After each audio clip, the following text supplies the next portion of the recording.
Hi everyone, welcome back to my another video.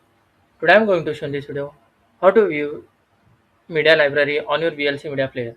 So before going to start the video, if you're not subscribed my channel, please subscribe. So let's start the video. Guys, if you want to view media library on your VLC Media Player, then I will show you how to find this. First of all, you need to open your VLC Media Player.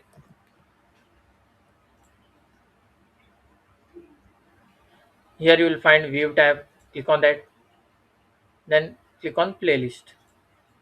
Or the shortcut key to open this playlist is just you need to press Ctrl plus L. When you press Ctrl plus L, this media library playlist will be opened. As you can see, media library here. Here you will find your media library.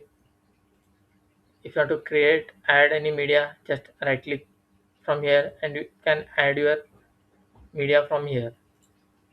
That's it guys. So in this way, you can view media library on VLC Media Player. Thanks for watching. Hope if you like this video, please like, share and don't forget to subscribe.